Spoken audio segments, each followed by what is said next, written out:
आप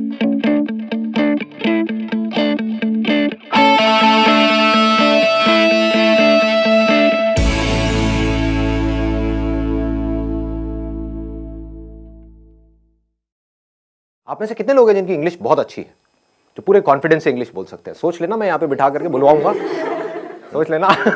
कुछ का ऐसे ऐसे नहीं, ये थोड़ा ज्यादा हो रहा है, इतनी अच्छी भी नहीं है। कितने लोग हैं जिनको इंग्लिश समझ तो आ जाती है लेकिन बोल नहीं पाते हैं कॉन्फिडेंस से, अपने आप को एक्सप्रेस नहीं कर पाते? सर फंबल बहुत करता है, फंबल होता है और अंदर से बोलने से पहले ही हमको डर लगने लग जाता है कि अगर मैं आपको यहाँ पर बुलाऊं आपको समझ आ जाएगा अगर कोई इंग्लिश में बात करेगा, लेकिन अगर मैं आपको कहूंगा बोलने के लिए तो आप कॉन्शियस हो जाओगे। जितने हम फ्लुएंटली हिंदी बोलते हैं उसी कॉन्फिडेंस से हम इंग्लिश बोलते हैं। उस कॉन्फिडेंस से हम नहीं बोल पाते, तो उस कॉन्फिडेंस से कैसे बोलें? That is the challenge. Problem पकड़ में आ रही है ना? मतलब ये सेशन उन लोगों के लिए नहीं है जिनको इंग्लिश समझ ही नहीं आती है, उनको तो पहले स्कूल जाना है, ABCD पढ़नी है, ठीक है ना, बेसिक इंग्लिश सीखनी है। मैं बात कर रहा हूं उन लोगों की जिनको इंग्लिश समझ तो आती है लेकिन बोल नहीं सकते। अगर मैं उनसे पूछूं क्या समझ आया बताओ, इंग्लिश में बताओ, तो वो अटक जाएंगे वहां पर जाकर के। इसके पीछे रीजन क्या है, इस प्रॉब्लम की जड़ क्या है? एक तो है सुपरफिशियल लेवल के कुछ सॉल्यूशंस होते हैं, वो मैं आपको आकर के बताऊं कि देखो अपनी ग्रामर को ऐसे ठीक कर लो, ये कुछ वर्ड्स हैं अगर आप अपनी वोकैबुलरी में ऐड कर लोगे तो आपकी इंग्लिश अच्छी हो जाएगी, इंप्रेशन अच्छा हो जाएगा, व्हाटएवर। बट ये नहीं है प्रॉब्लम की जड़। प्रॉब्लम की जड़ कुछ और ही है। पहले हमको समझना पड़ेगा हम करते क्या है। हम कोई कहीं पर कुछ गलती कर रहे हैं और वो गलती कोई डीपली समझता नहीं है कि वो गलती क्या है। अगर वो हमको पकड़ में आ जाए तो हम इस प्रॉब्लम का सोल्यूशन निकाल सकते हैं। वो गलती ये है, आप मुझे बताना मैं सही कह रहा हूं या गलत कह रहा हूं। वो गलती ये है कि जब आप हिंदी में बोल रहे होते हो तो हिंदी में ही सोच रहे होते हो, उसको ध्यान से सुनना, और हिंदी में ही बोल रहे होते हो। लेकिन जब इंग्लिश में बोलते हो तो पहले हिंदी में सोचते हो, फिर इंग्लिश में कन्वर्ट करते हो, फिर बोलते हो। यस और नो? ये प्रॉब्लम की जड़ है। अगर किसी तरह से हम इसका सॉल्यूशन निकाल लें फिर इंग्लिश आपकी फ्लुएंट हो जाएगी, फिर आपको इंग्लिश बोलने में कॉन्फिडेंस आ जाएगा। यानी कि आप इंग्लिश में ही सोचो और बोल दो, वो जो बीच का गैप है वो हट जाए, ज्यादा सोचना ना पड़े। तो अब ऐसा क्यों होता है कि हम हिंदी में सोचते हैं और इंग्लिश में बोलते हैं? हम कन्वर्ट करके क्यों बोल रहे हैं? हम डायरेक्ट क्यों नहीं बोल पा रहे? जबकि वर्ड्स हमको पता है कि इसको ट्री बोलते हैं, इसको बॉटल बोलते हैं, इसको संदीप बोलते हैं, व्हाटएवर इट इज, ठीक है, आपको पता है, लेकिन उसको हमको कन्वर्ट क्यों करना पड़ रहा है? क्या जड़ है? आराम से सोचना, जल्दी में एकदम से बोलना मत, आराम से सोच करके बोलना। बताइए सर। एनवायरमेंट हमारा ऐसा है, हमारी अपब्रिंगिंग ऐसी है कि बचपन से जो हमारी हैबिट है, habit is the right word, कि हमारी हैबिट पड़ी हुई है हिंदी में सोचने की और हिंदी में बोलने की। तो ये सारा आदतों का खेल है। अगर डीपली हम समझ पाएंगे हिंदी हमने कैसे सीखी और उन फंडों को अगर हम यहां पर अप्लाई कर पाए तो काम हो जाएगा, मतलब बड़ी आसानी से हो जाएगा।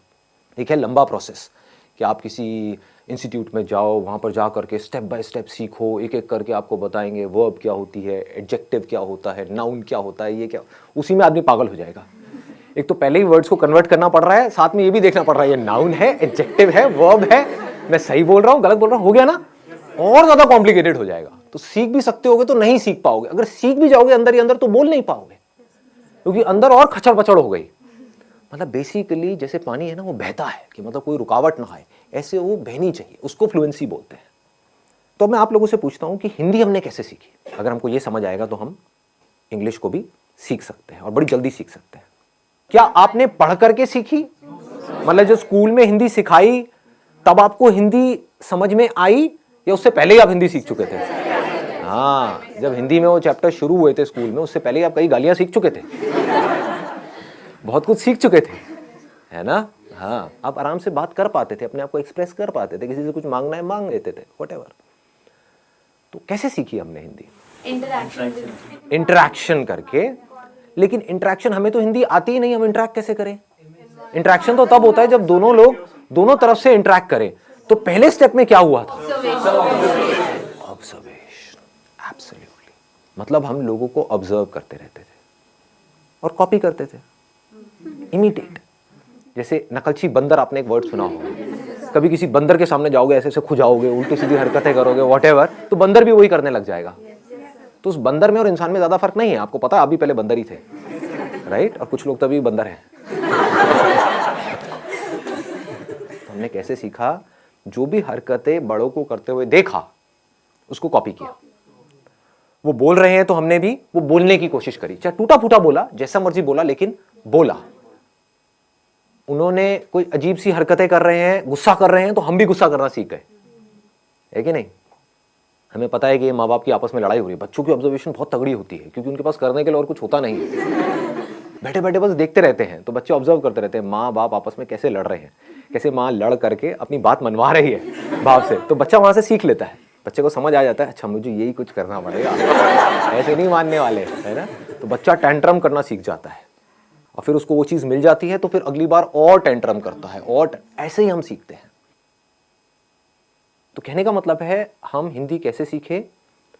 देखते रहे, समझ नहीं आ रहा था क्योंकि जब हिंदी आती ही नहीं तो समझ कैसे आएगी, बट धीरे धीरे हम ऑब्जर्व करते रहे, समझते रहे कि जब ये इस तरह के वर्ड्स मुंह से निकलते हैं किसी के, तो उसके बाद में एक्शन क्या होता है, उसके साथ में क्या जुड़ा हुआ है। टॉय, तो इमीडिएटली हमको समझ आया इसको टॉय बोलते हैं, है ना? तो वहां पर बहुत सारी कंफ्यूजन भी होती है बच्चों के अंदर, क्योंकि वो कई बार गाड़ी को भी टॉय बोल देते हैं। क्यों? क्योंकि अभी क्लियर नहीं हुआ है कि टॉय क्या है। लेकिन फिर क्या हुआ, धीरे धीरे उन्होंने बोलना शुरू किया, गलतियां करी, करते एफर्टलेसली कम्युनिकेशन होने लग गया, इंटरेक्शन होने लग गया। उस इंटरेक्शन से क्या हुआ कि अब वो जो सोच रहे थे वही वो बोल रहे थे, वहां पर कोई कॉन्फ्लिक्ट नहीं था। बच्चों की यही खास बात है, बच्चों के अंदर कोई फिल्टर नहीं है। दिस इज द ब्यूटी, इसीलिए बच्चे बड़ी जल्दी सीखते हैं। तो पहला स्टेप हमको पकड़ में आ गया, ऑब्जर्वेशन।